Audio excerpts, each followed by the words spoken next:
workshop of Toby Disraeli, July 1961. Fallout. I got to know a little bit of what it was like to be wounded. It was my experience, and I think while most GIs felt the same, that wasn't the fact that we had been wounded that we hated so much, because after all, I suppose we were philosophical enough to realize that it could have been worse. But all that big 20cc needle, when the corps man used to come along with that, and big jab in the bottom with that was, we hated that, of course, too. And then, changing dressings, bloody dressings all stuck up, because those aren't very nice things about being wounded. But I think the thing we hated most, at least the thing I hated most, was the bedpan. I'm quite convinced that many GIs felt the same way. You see, there's something humiliating about it. I don't know what it is. And anyhow, I guess maybe it's a lack of privacy. I don't know what it is, but I guess most GIs just hated the thought of it or the sight of it. After all, in a field hospital, that's a kind of a frontline hospital. You don't just quietly ask for the bedpan. You have to holler for it, shout. And very embarrassing, because maybe there aren't enough bedpans and some other guy is using it, and you've got to get what they call a corps man and bring it to you. It's very nasty. That was one thing that I hated most. I was in a field hospital, frontline hospital. It was awfully near the Japanese front lines, because these airplanes would be going overhead, and from where we were in this makeshift hospital, we could see them bombing the Japanese positions in, I suppose, distance away. Well, the building was it had been a monastery, the old monastery of Christ the King. It's about, I suppose, 15 or 20 miles outside the city of Manila, maybe even 30 miles. The monks, of course, had fled, you see, because there'd been a lot of fighting back and forth there. They were driving the Japs out, and there's been a lot of stiff fighting all around that monastery. So I suppose the American Army had simply taken it over as a field hospital. Most other places had been destroyed, and, well, at any rate, I was put on the ground floor because I couldn't move around, and I had a through-and-through shrapnel wound, and, well, there must have been about 30 of us on that floor, one bed after the other, and, well, as I said, I was glad I was alive anyhow, and badly wounded enough not to be able to get around, and of course that meant that I had to use that damn bedpan, and to me it was very humiliating anyhow. Well, as time went on, I found out by sitting up I could stand, just by the side of the bed, and so I figured, well, that'd be good. If I could stand, then maybe I could hobble along, and instead of using this bedpan, I could go to the latrines. Well, they were about, I can't tell you exactly how far, but quite a long way away from the main building, which was the monastery. Of course, they wouldn't have a latrine right nearby on account of flies and things. At any rate, there was always a constant stream of GIs and wounded civilians, I suppose, making their way to the latrines, those that could, that were what you call ambulatory, that could walk along. well, I used to envy them, you know. I could see them going out there, and so I figured, well, maybe I could make it. So when the corpsman came around the next day with that big hypodermic needle, it was penicillin. We never heard of that, you know, before. And well, I said, corpsman, I said, do you think you can get me a cane? He said, a cane? What do you mean? I said, you know, a walking stick. And well, he looked at the chart and he said, say, pal, he says, you ain't allowed to get up. You ain't supposed to be walking. Well, I talked to him and he says, well, I don't know. He says, you get into trouble. Well, he said he could see what he would do. Well, I asked him again the next day, and I suppose, at any rate, he did bring me a cane, a walking stick. He says, you better keep it under the bed. He says, now, it's your own responsibility. He says, you've got to be damn careful. He says, you ain't fit to walk yet.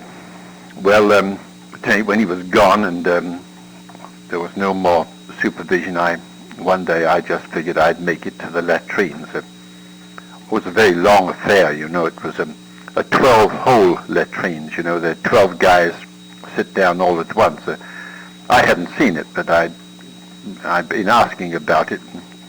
You know, a latrine there in an army camp is a kind of meeting place. It's a kind of, in a way, it's a social hall. In a way, you know, guys go there, and of course, GIs, they don't waste much time, but you know, they get through as quickly as they can. But they tell jokes. I mean, you know, always something funny. I suppose that's really in a way, to overcome their embarrassment, because after all, there's no privacy in a latrine. You can imagine that. But you know, they come in and then they squat, and then it was a very funny thing, you know, about the roll of toilet paper. It would be thrown from one to another, you know, sometimes from number 2 to number 8, and he'd catch it, and then he'd toss it back maybe to number 4. And it was, well, you know, GIs are very funny anyhow. The funniest jokes you ever heard, of course, very shaggy. And then it wasn't so, they got there, had to get through that quickly, you know, because there was a kind of line-up. But then outside, you know, there was a lot of meeting place there, you know. They'd all talk and chat, and you'd hear funny things. Well, this day I got up and I figured, well, I'm going to make it. I had the cane, and I could hold on with my right hand to all the feet of the bed, you know, the feet of the bed, you know, walk along about 20 or 25 in a line, and that would get me to the door. Then once through the door, I'd have to depend on the cane, and well, I was figuring I was going to make it. So, well, I got out and got my cane, and there was no supervision at all. Apparently nobody, you know, all wounded GIs look alike anyhow. There was nothing particularly personal about any of them, you know. They all looked the same. We all had on, you know, army pajamas, field hospital pajamas, and great big things, of course, much too big for me. But at any rate, I got along the beds, and I got to the door, and well, I started to make a beeline for the latrines. I could see them ahead there, and when I'd gone about 30 or 40 feet, I caught up, or maybe this guy caught up with me. He was a very elegant-looking soldier, GI, you know, but I could see from his insignia that he was a captain. Well, he's always just spick and span. He just looked like $1 million, you know, and he asked me if I would like to take his arm. Oh, I said no. I saw that he was a captain, so I said, oh no, sir, I can manage it. I just get a little exercise. And well, he says, maybe.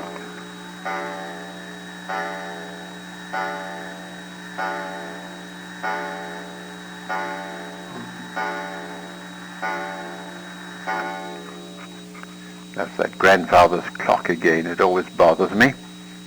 Well, anyhow, it's finished. Well, we started walking along, and you know, captain. So I figured. I said, "You're a medic, are you?" Oh, no, he says, usually all the medics were captains or higher, and he says, I'm a school teacher. He said, of course I was. Well, I laughed at that, and we got to talking, because I was hobbling along. He slowed his pace to talk with me. I said, well, tell me, do you teach in a high school, or...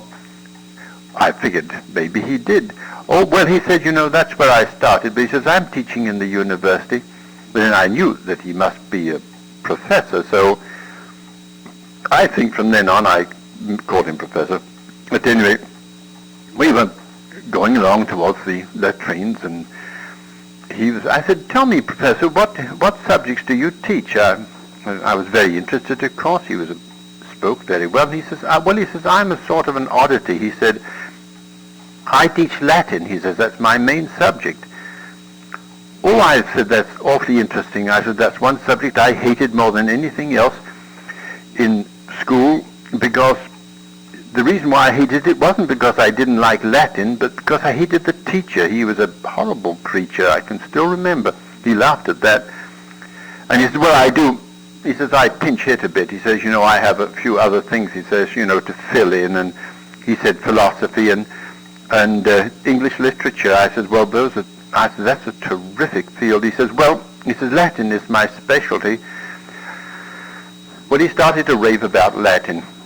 He said it was the most wonderful, it was a dead language, he admitted, but it's the most wonderful language in the world. It had, I forget now, it was poetry, it was beautiful, it was rich, and he kept raving about Latin, and certain Latin scholars that he was very much interested in.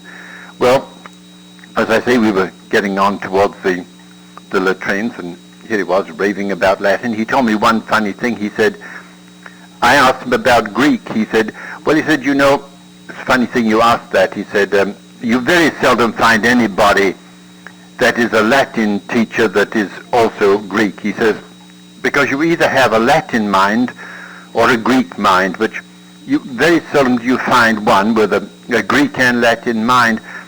I said, that's a very funny thing, Professor, you tell me that, because I'd heard that once before. I'd heard that from our own teacher.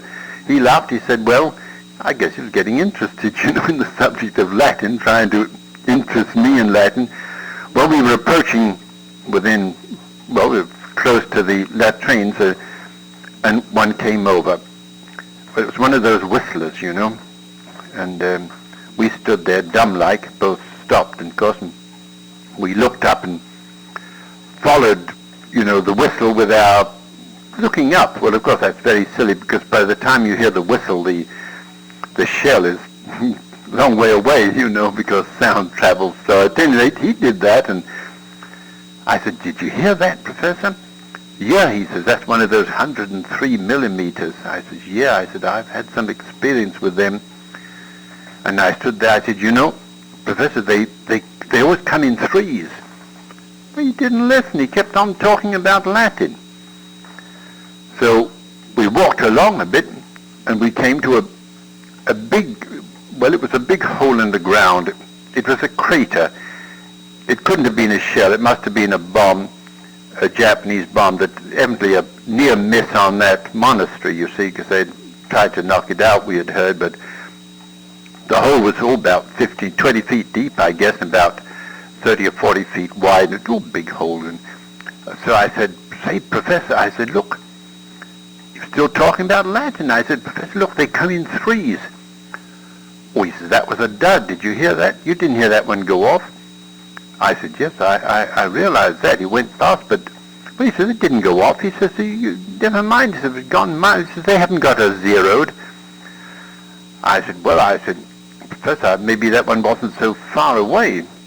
But he says, it was a dud. I said, well, we found out that a lot of the Jap 103 millimeters were duds.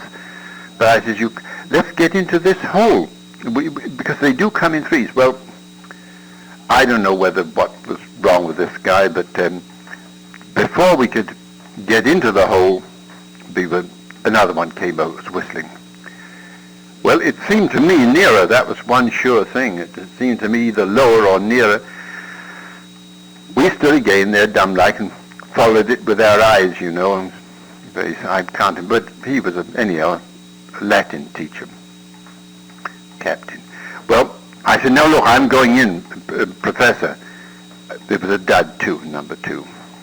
But somehow or other, I felt it was nearer.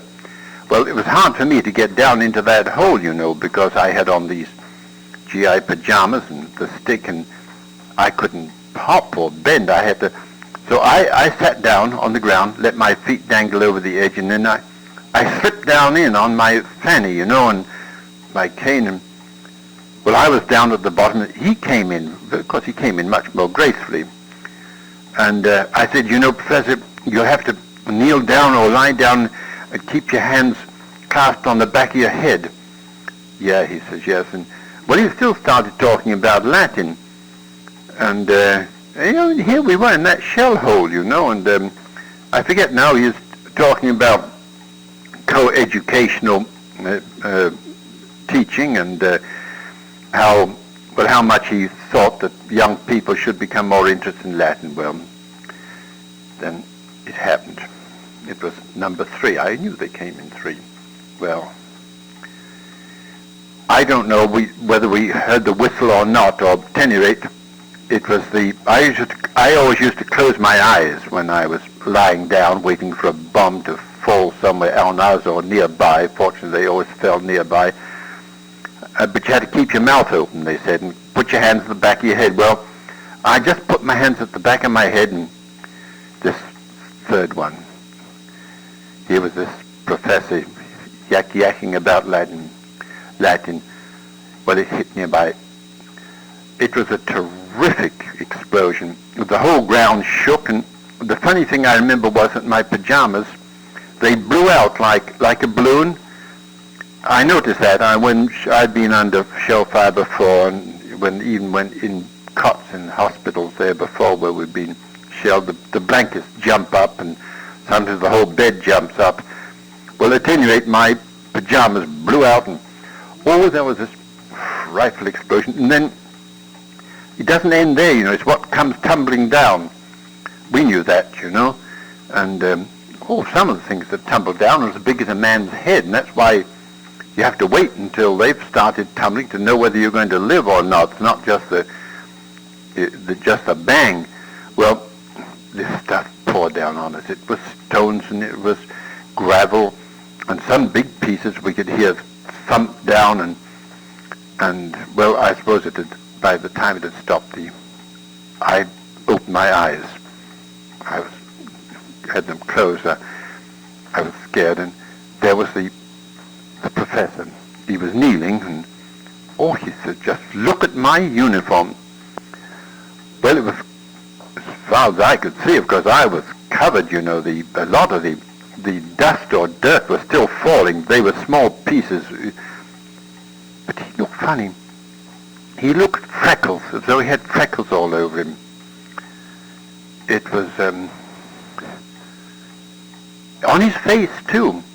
There was a terrible smell. Oh, what a smell. Well, he started to brush it, and it smeared. Well, you see, that 103 millimeter shell had hit the latrine. A hit, you know, direct hit. And, well, because all this happened very quickly, it was fallout, you know. Of course, fallout hadn't been invented at that time, but here it was. It had rained down. It was all over me. I had no hat on, of course, but it was in my hair and all over my pajamas, like brown freckles, you know. And he was a mess. And it was in his collar, he had a hat on, you know, an army cap, whatever you call it, and his insignia. It was all over him. Well, when you touched yourself, you know, it was sticky. It was frightful. Well, of course, you know how things happen very quickly. There were shouts, corps man, there were whistles blowing, and orders being snapped out, and ambulances were clanging along, running. I suppose, I don't know how many were killed. The latrine at that time must have been fully occupied. There's no doubt about that. I don't suppose any one survived, because so many, I forget how many were killed and wounded in that, but at any rate, I said, well, Professor, we'd better get out of here. We'd better go to the main building. He said, yes. Well, he said, let me help you out. Well, when we touched one another, we were pretty gooey, you know. Oh, what a smell. It was something terrific. And I just saw him, that beautiful uniform, and he was just covered in fallout, I guess. Well, he said, do you mind? He said, can you make it back? Oh, I said, Professor, of course I can make it back. Well, he says, you know, I might be on duty. He says, I better check in. He says, you know, they'll be looking for me. He says, I'm in charge here. And, well, he says, you mind? Oh, no, I said, you go ahead, Professor, go ahead. And, well, he went off. I made my way back to that building there of Christ the King, and first thing I could think of was hobbling with my cane was to get those pajamas. Boy, I was covered from head to toe, covered all over with, wasn't sweet violets, but oh, it was terrible, covered all over from head to toe. Well, I got into the shower there. There was that I suppose had been used by the monks before, and there were a few guys in there. Says, "Whee, boy, what a stink!" Well, I got the pajamas off, and I stood under that shower because I wasn't supposed to get the bandages on my wound wet, you know. But I figured, oh hell, my hair was full. Well, some guy handed me some soap, and I scrubbed under that shower then, got cleaned up. Well, I had nothing to put on, you see, so some guy says, well, I'll get a corpsman. He says he'll fix you up. Well, I got a towel, put it around me like a dandy, and with my walking stick I stood there until the corpsman says, anybody hurt? Were you hurt there? I says, no, I was nearby, corpsman. He says, what the hell are you doing? Get back into bed. And I said, I've got no pajamas. Brought me a pair of pajamas, and I got safely back into that cot. Well, I never saw the captain again. I just wonder, but I suppose he will never forget my telling him, you know, that they always came in threes.